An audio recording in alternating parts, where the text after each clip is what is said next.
All right, welcome to another episode of Botox and Burpees. I have my two co-owners with me. We are all recent owners of CrossFit Bison, along with majority owner Dave Syvertsen. And today I thought it would be a really great opportunity to talk to both Adam Hawkinson and Michael Dasilva about their background, their experiences in CrossFit, and why they decided to become owners of a CrossFit gym and what their plans are in the future. I think a lot of people have seen you around, but don't necessarily know you personally.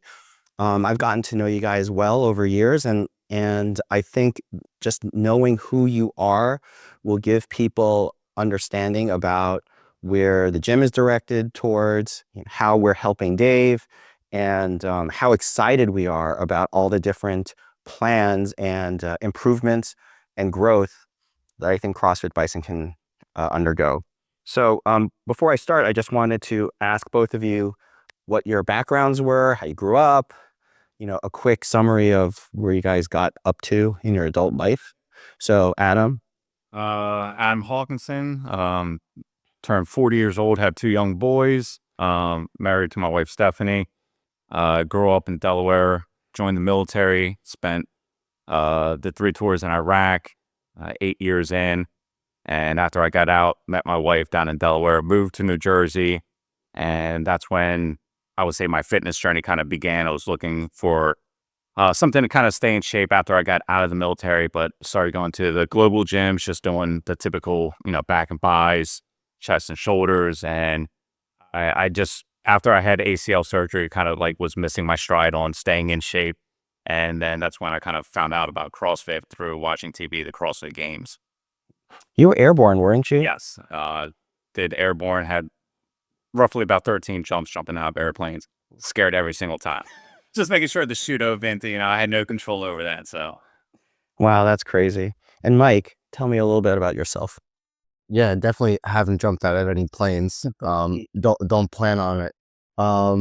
Grew up in Millen Park with Dave Syvertsen. Known him probably since he moved from Long Island in 3rd grade. So, that's how I know Dave. Now I live in Glen Rock with my wife of coming up on 10 years. We have 2 daughters, 6 years old in a couple weeks. Met her. Wow. I've known her my entire life. She's my best friend's little sister, so I've known her for a very long time. Live in Glen Rock. How I got into CrossFit was because I heard Dave was opening up in gym in Millen Park, and I was like, you know what? I haven't seen Dave in a really long time. Let me just swing by and see what this is all about.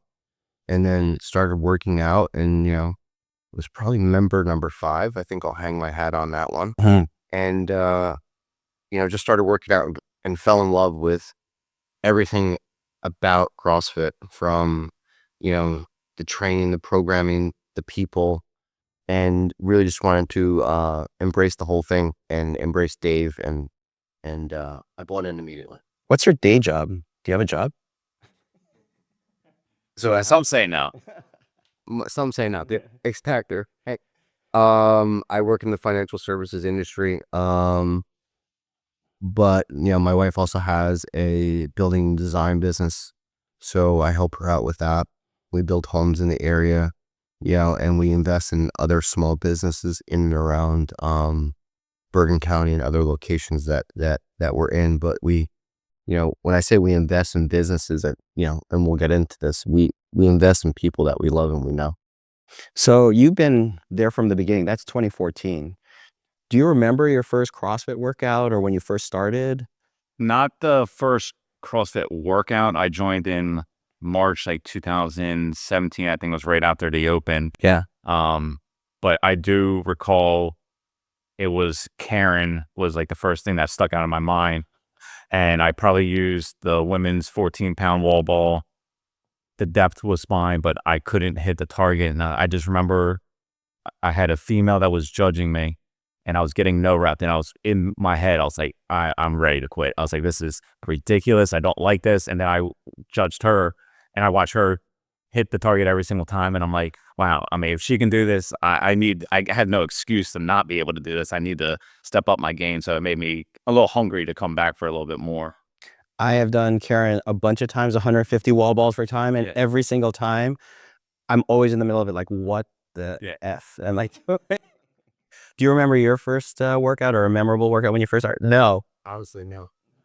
No, but I'm also, I like you guys say Karen, like that's 150 wall. Like until you said what Karen was, like I love CrossFit, right? But I'm not one of these CrossFit like purists that like I know Karen, I know this, I know that. Like I love CrossFit conceptually and and everything around it, but I'm not. We write work on your double unders before we start worrying about names. You tried junking twice and going under once. So, what made you decide to invest in CrossFit Bison? What were the circumstances where you said, okay, this is an opportunity that I want to participate in this? Yeah, so I'll jump in for you on that one, Ham. So I think to answer that question, we kind of have to understand what got us to the opportunity to invest in CrossFit Bison. Right. I think we can talk freely about that, right? Yeah, of course. So when was it? It was probably January, February that you came.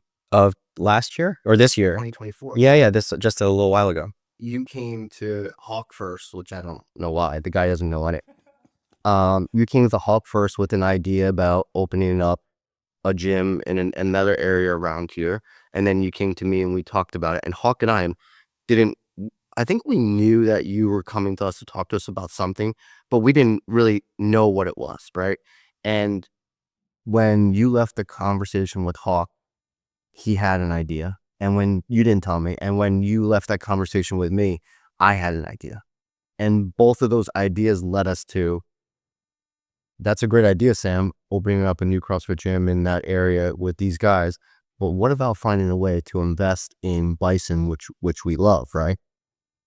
And, we took it away for a couple months. We approached Dave about it.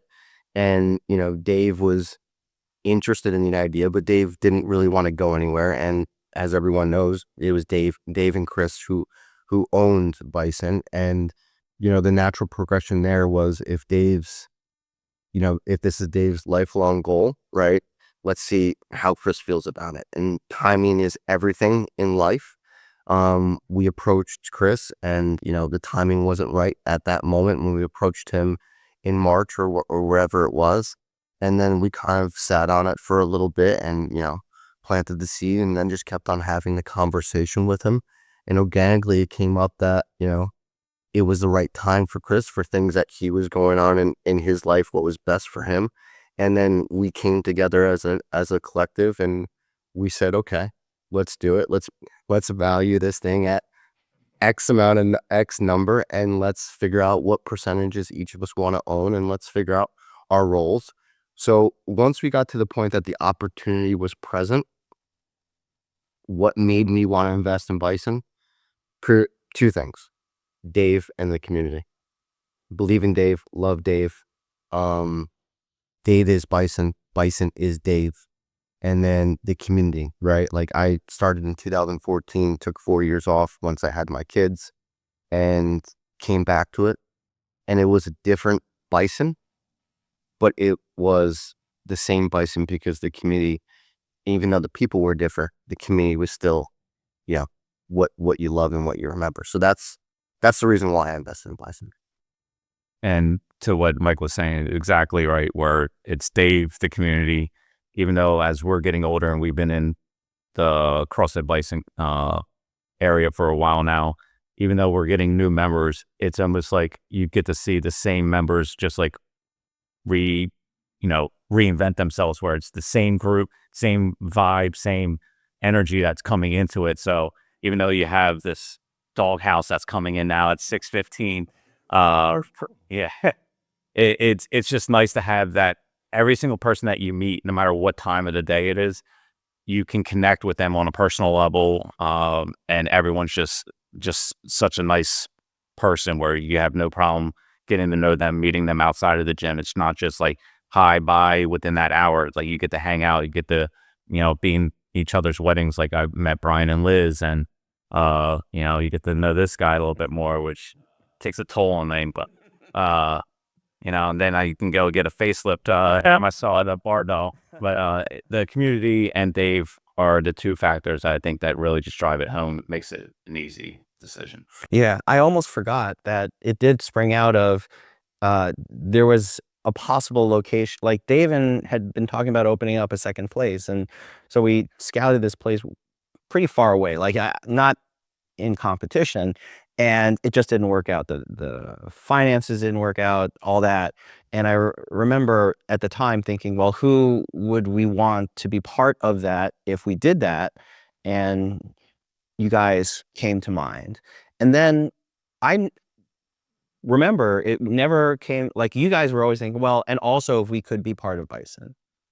And that never really seemed realistic to me. But like you said, it really was about timing. At some point, Dave and Cristofaro had founded the place. They had grown it, and it had been doing so fantastically well. But people do move on and do different things. And when Chris felt like that's what he wanted to do, which was a very surprising opportunity, actually, we had already been talking about what were we going to do if another place was available. And in North Jersey, or in Jersey in general, like real estate, it's just impossible to find anything. So, but the chance to, like you said, invest in the people here, the community, the ties, like it was a really special opportunity. And the fact that you guys knew that, I think, like it was in you, that was what made it the right thing. It wasn't just some dude coming from somewhere who knew nothing about it, just throwing some money in. It was people who understood the fabric and the culture of the community, and Dave, who, as you said, is the driving force. Yeah, and I think, Sam, just to expand upon that, and I know you have an outline that you want to stick to, and I'm going to throw you a couple curveballs. Okay. What made you feel like Hawk and I and Dave were your right partners?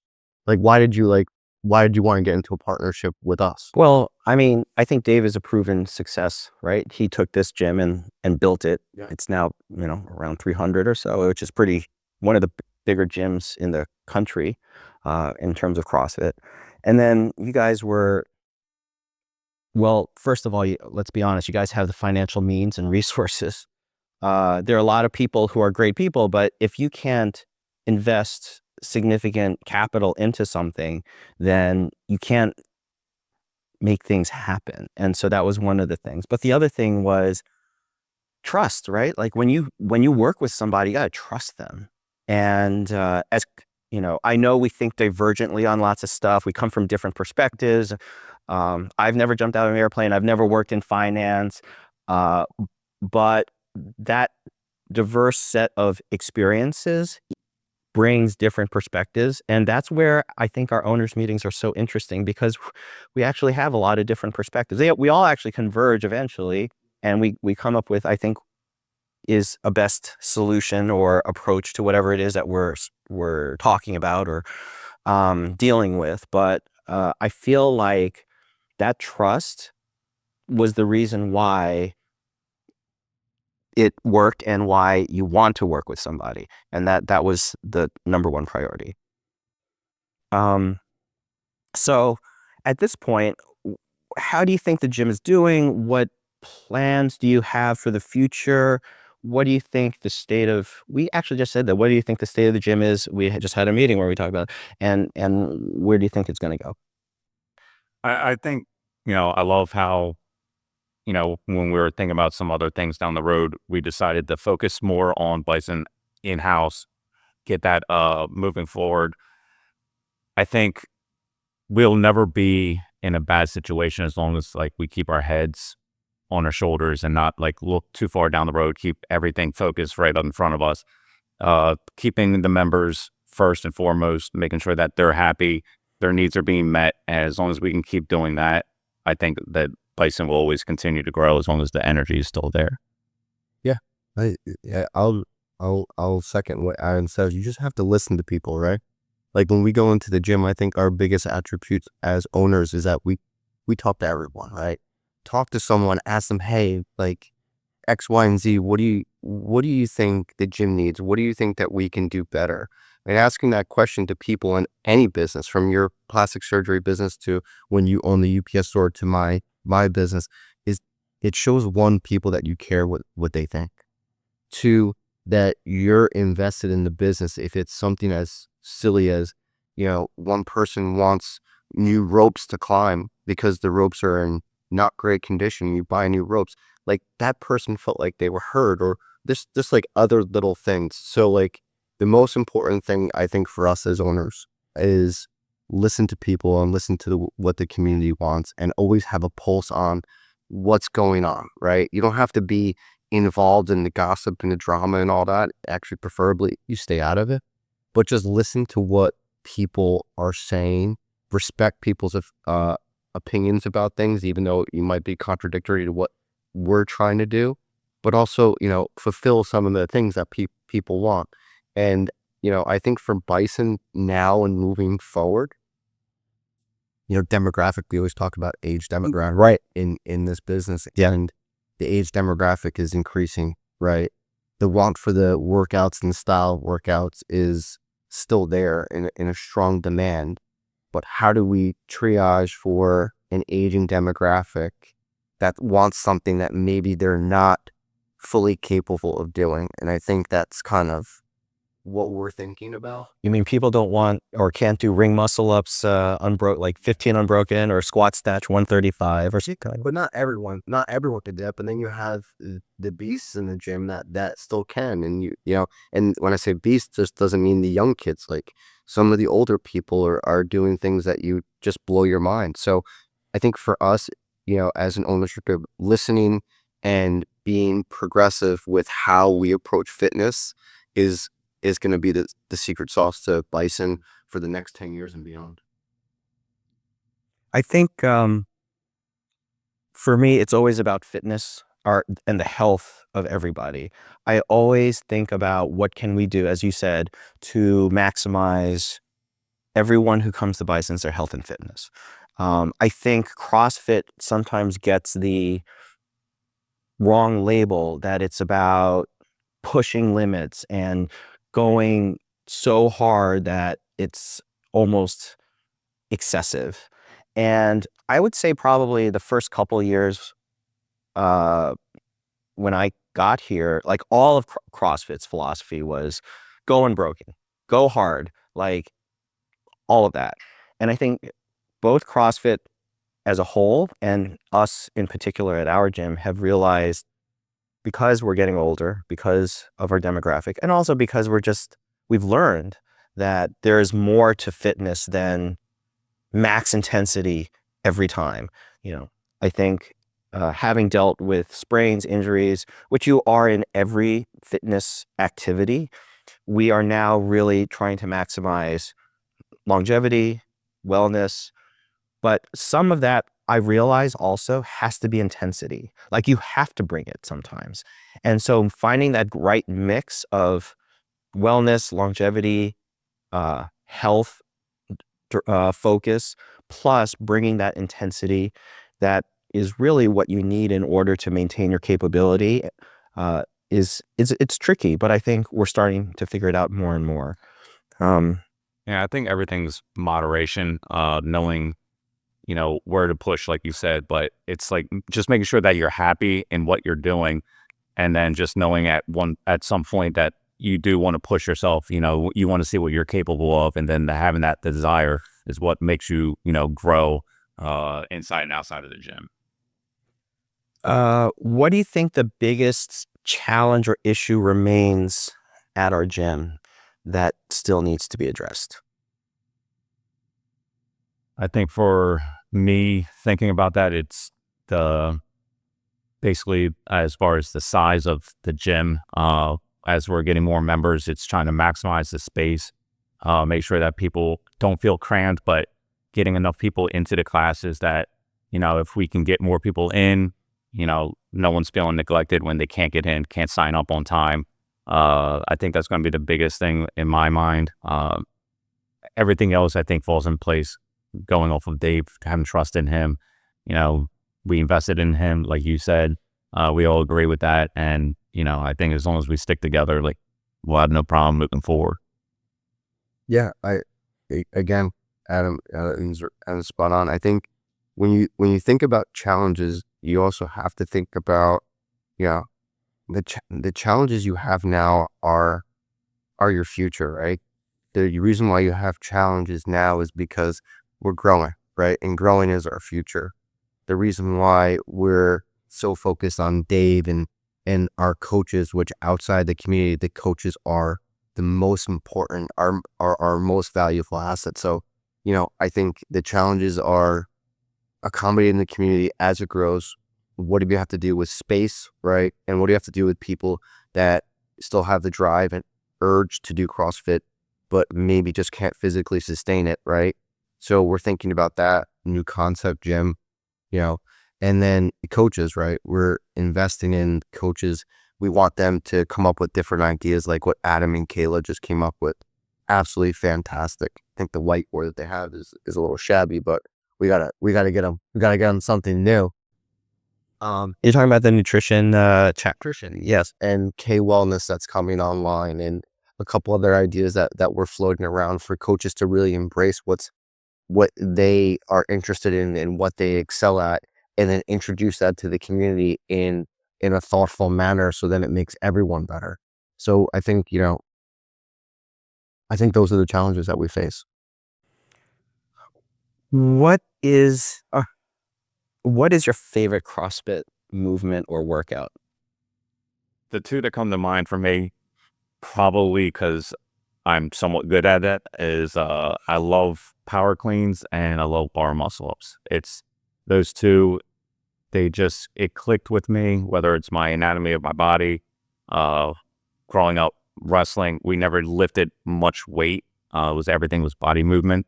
So we did a lot of pull-ups. So then going into the bar muscle up, when I transitioned, I just like the ease of judging a movement like that, where you're down at the bottom, you're at the top. There's no in between. There's no gray lines. It's good rep or no rep, but those are my two favorite probably. How many unbroken bar muscle ups have you done? What's your max?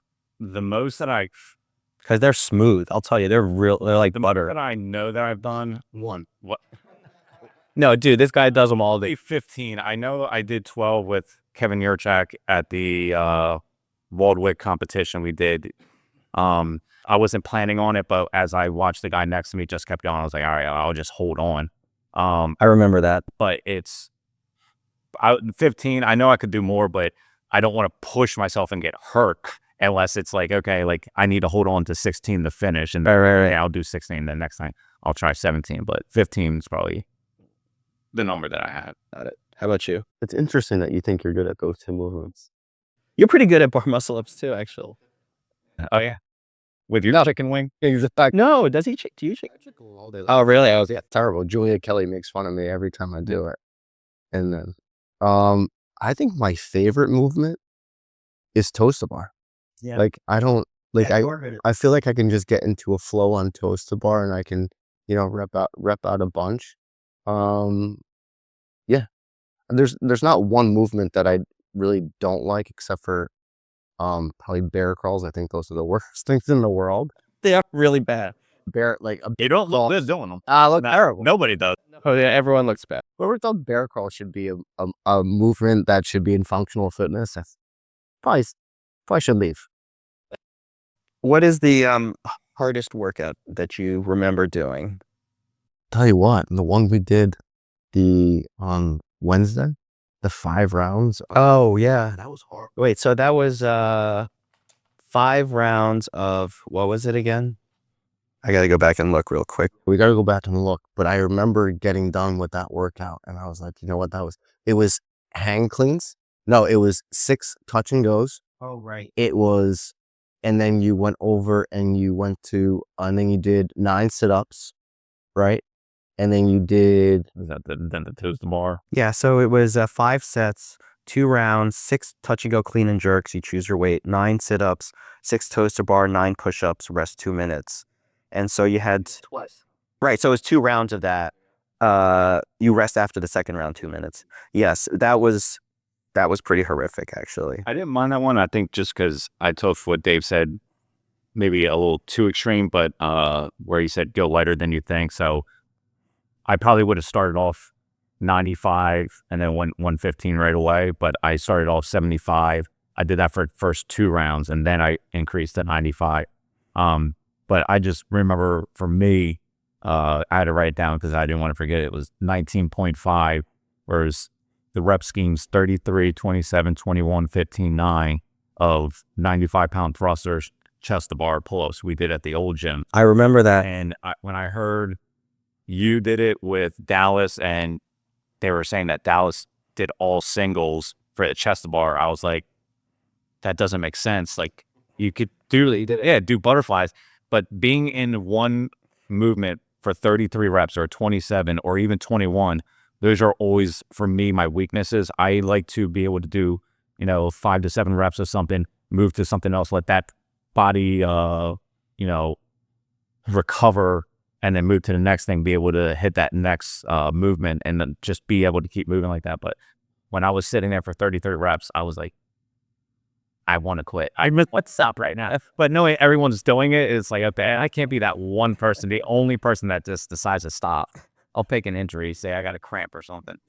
I remember that one, and I remember Dave Boak was doing singles, and I saw him do it, and I was like, man, and I remember because Jose was videoing us. He's a videographer, a photographer, and he caught me like my last rep of the chest to bar at the very end, and I literally was so pathetic. I collapsed and looked like a rag doll, and he was like trying to give me a fist bump, and I couldn't even like move. I literally could not move. Like that was probably one of the worst moments of my life. That's where I was like, I just started getting the butterflies, so I was like, oh, like get through the thrusters and then just hammer out the butterflies. And when I went to go, like my lats were just numb. I was like, I don't even know if I can get my chin above the bar right now. It was rough. And Sure, Sam. I think 19.5 was probably pretty terrible. I remember probably my worst experience was I did a comp with Kathleen Staunton, and there were double unders in it. I had been practicing them and I crapped the bed on them. And I just remember I was failing like tremendously. I couldn't get through the double unders. And it was one of those like nightmare scenarios where like you're like everyone's watching you and you can't get it done. Just relax. I can't. And I was like, oh my God, this is my worst nightmare. I'm literally failing and everybody's watching me fail up on stage. And it felt terrible because not so much that I failed, because I fail all the time in CrossFit workouts, but that Kathleen was my partner and I let her down, and we just missed making podium. Like we couldn't get on to the whatever the top 3 had one more WOD to compete in. We didn't make it, and we were like good. We were comfortable in that top 3, and my crap ass jump rope performance dropped us out. And that was really like probably one of the worst moments I ever had. I felt terrible. Kathleen still talks about it. I know she does. No, of course she doesn't. And she's now competing at Legends and killing it.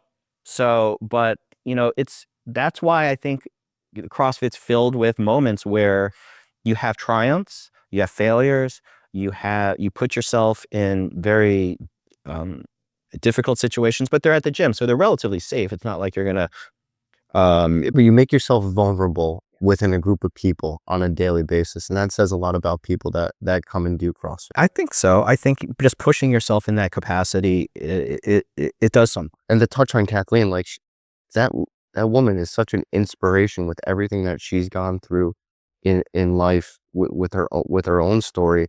And she's down in Arizona at a Legends competition. Like you come to a 9:30 class, you work out next to her, like whether she knows it or not. Like me as a competitor next to her, like she's pushing me harder to be better at whatever movement or whatever WOD is that day. And that just goes back to community. Well, yeah, both her and Joel Treller were featured in 23.2, and their stories were so inspirational. And the gym is filled with inspirational stories like that. So I find that very encouraging for me, at least, like you said, when you go and you're working out next to them. All right, so let's close up. Tell me one thing that people wouldn't actually know or expect about you. I'm an open book. I probably talk more than I should. But I mean, I would say like when we were talking earlier, like a lot of people didn't know or don't know that I was in the military. That was probably my only thing because I never talk about it unless someone asked me like what I did before. But definitely jumping out of the airplanes, being in the military, and then doing the 3 tours in Iraq were probably the biggest thing. But How about you? That's a good question. I feel like people know me pretty well. Um, there's nothing about me that I'm very much an open book, like Adam said, and I don't have a good answer for that one. I think people would be surprised the choice of hand soap that you use in your bathroom. Yeah. I like a nice hand soap. You get that bougie hand soap that's really, really. Same ones that your wife has in your bathroom that we compare when it goes on sale. I was like, wait, there are other people who actually buy this crazy expensive stuff. So to recap, thank you for sharing. I think it's not easy, especially when you guys, I know you guys are both relatively private. You guys aren't like, you guys don't sit there and post constantly on social media. You're not even on social media. And I know. created an account for him. Is that right? The Mike Dasilva ghost account. But if there's one thing that you want to let members sort of close with, like that you want them to sort of finish out this interview with, what would be that one thing be for you? Yeah, I'll take that one first. I think that members and pretty much anyone in life, like we're approachable guys, Adam and I. Like we want you to come up to us. We want you to give us suggestions. We want you to give us feedback, and it doesn't always have to be positive.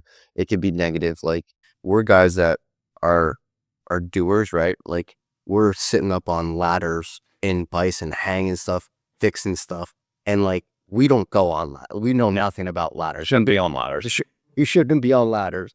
So like I think that people should know that 1, we're approachable. 2, we want to hear from you, and 3, like your opinion matters to us. Like it's really important for us to make Bison what it is now and what it's going to be in the future. And just start a conversation.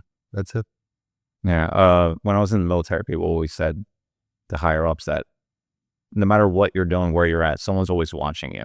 Whether it's your kids, a stranger, and everything you do is always judged off of that one moment, whether you like it or not.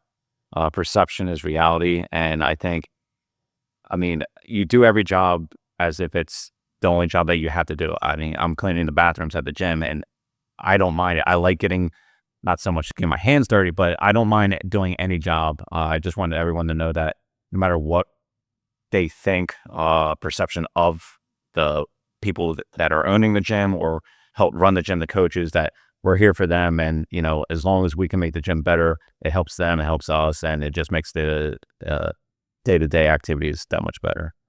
Sam, thanks for taking a risk on having me and him on. You didn't know which way this was going to go. Oh, Well, he said my face was sagging. That's why he gave me a facelift. That pulled his skin back. And that's why he sent us a strict outline, because he wanted us to be on point. well, I'm going to go through this and cut out all the stuff that, so this might be a highly, no, I'm just kidding, but 1 minute. right. But I appreciate you guys taking the time. So I'm really looking forward to the future with you guys. And I feel like between you, me, and Dave, I feel the future CrossFit Bison is extremely bright, and I can't wait for 2020. Exactly. Thank you, Sam. Thank you.